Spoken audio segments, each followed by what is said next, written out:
You guys already know what it is. If you're going through some shit right now, if you're going through the fire, God is molding you into the version of you that you want to be. I know it sucks. I know it's painful. I know you don't want it to go that way, but I'm telling you it's necessary. And when you come out on the other side of it, you're going to look back and you're going to be like, thank you, God, for putting me through that. So I overcame that part of myself. That's what's really taking place. The part of you that doesn't want to go through that is the part of you that needs to die.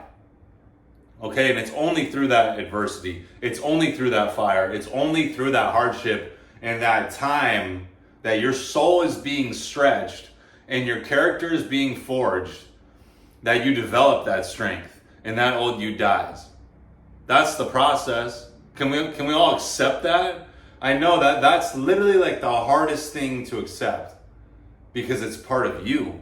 Like part of you is going to have to die. Part of your identity is going to have to be removed. That's the thing.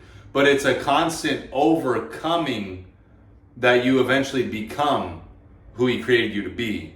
And it's all those layers that are being peeled back, that are being removed, that, it sucks.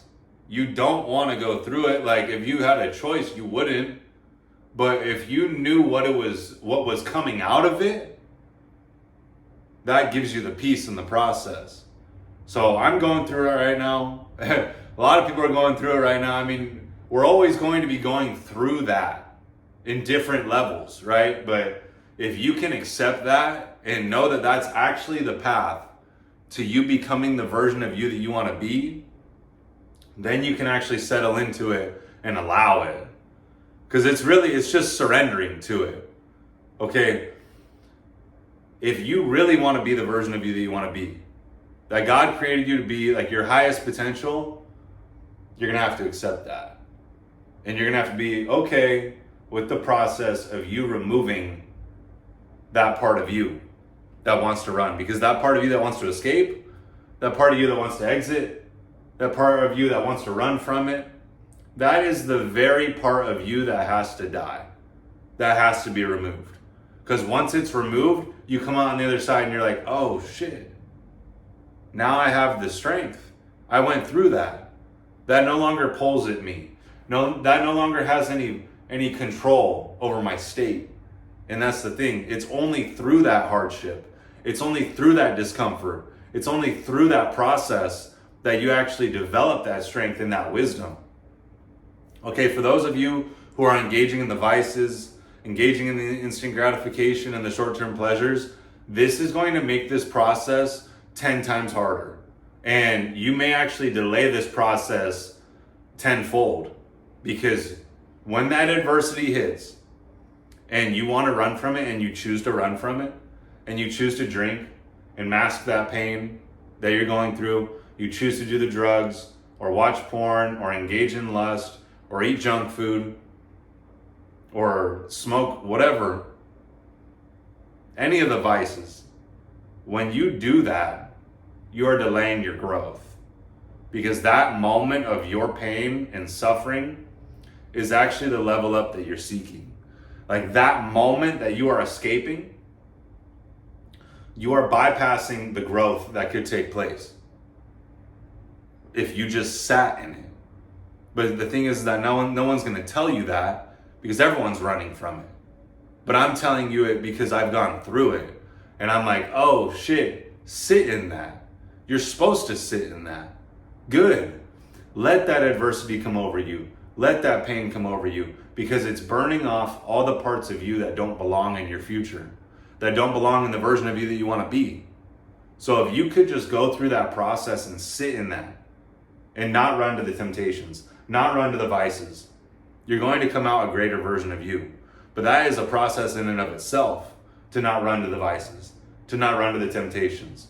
Because I've been through it.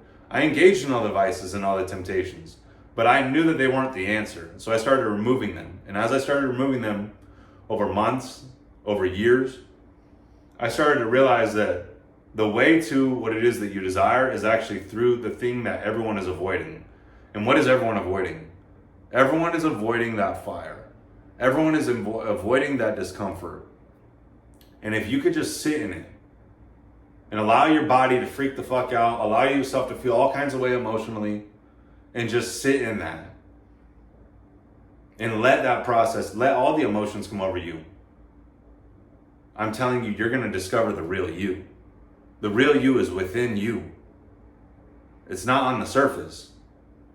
And the only way you're going to get to that real you is by going deep into your soul. And the only way you're going to go deep into your soul is by sitting in that pain, sitting in that fire, and letting all the parts of you be burnt off, be purged. Because that's what's taking place. You sit in that fire, your body's freaking out. That's a part of you that has to be removed. That's a part of you that is being removed the more that you stand in it. So if you could just accept that process and go through it, the only thing that's going to stop you from actually going through that process is your conditioning. How conditioned are you to go through adversity? That's all it is. So that's why I talk about the daily habits, because these daily habits that I teach in the higher self community cause you to align with your higher self, because you are self-inflicting that adversity like every single task of the day. Your daily habits are either elevating you or weakening you. Okay, it's the wake up time, the reading and reflection, the workout, counting your macros, and dropping the vices. If you could do those things every day, you're accustoming yourself to delayed gratification. You're accustoming yourself to sit in that fire, sit in that adversity with the wake up time, with the reading and reflection, with the workout, with eating clean, counting your macros, and not engaging in the temptations and the short-term pleasures. If you can do that every day, you're going to elevate. But the thing is that the people that you're around, they're going to make it comfortable and they're going to make it normal for you to not. So it really comes down to who you're around. So if you want to join us in the higher self community, join me, start walking the path, click the link in the description or DM me on Instagram at Michael Vincent Mindset, because I'm telling you right now, the only thing that it comes down to is you overcoming yourself. That's all it is. If you can overcome yourself little by little, day after day, you're going to remove all the parts of you that are not serving you, and you're going to align with who He created you to be so that you can actually fulfill your potential in this life.